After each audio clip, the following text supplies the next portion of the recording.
Hi, I'm Darlinda, just Darlinda, and you're watching Out at the Center. Let's do it. Let's do it. Take your time. Let's do it, baby. Let's do it. Let's do it. Let's do it. Do it right. Come on, baby. Let's do it. Let's do it. New York Times perfume critic Chandler Burr gave a unique presentation at the center about the art of fragrance. Unfortunately, we cannot broadcast this in smell-o-vision. I am the New York Times scent critic, perfume critic. Weird job, somebody has to do it. Actually, nobody has to do it, but I'm doing it. I have, of course, a master's in international economics, Ricardian trade theory specifically, and Japanese political economy. I was standing in the Gare du Nord train station waiting for the Eurostar to London in 1998, and they announced a 20-minute delay, and this guy behind me was sort of smiling at me and, you know, this sort of thing.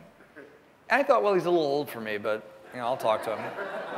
Turns out he was not gay, he was straight, and a really nice guy. Started talking, he says, what do you do? I said, I'm a journalist. He said, oh, really, what do you do? And I said, well, I do politics. I was actually on my way to London to do a piece on Tony Blair for US News and World Report, where I was a contributing editor.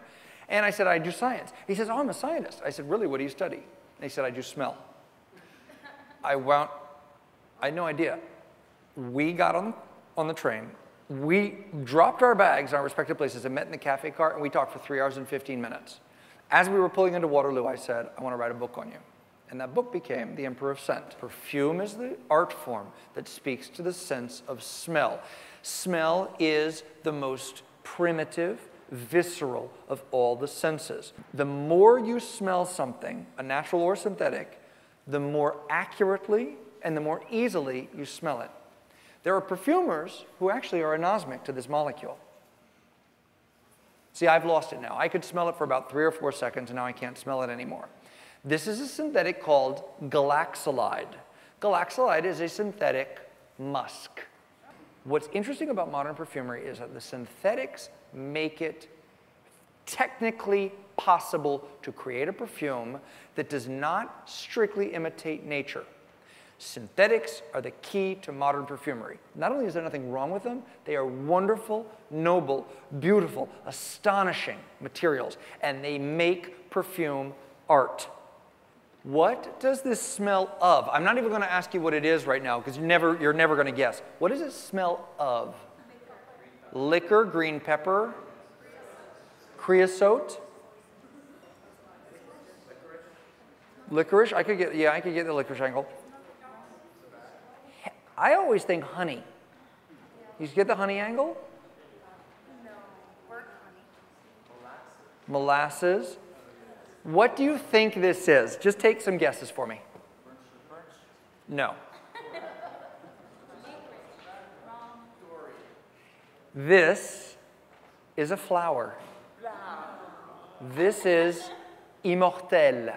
This is a perfume that changed the course of perfume history. I'll give you a hint. It contains in a very key role 2 raw materials. Number 1 is a rose de mai from Grasse, and number 2 is an aldehyde. Who knows what this is? Chanel number 5. Chanel number 5 was created by Ernest Beau for Coco Chanel in 1921. It launched, and it changed perfume history. Why?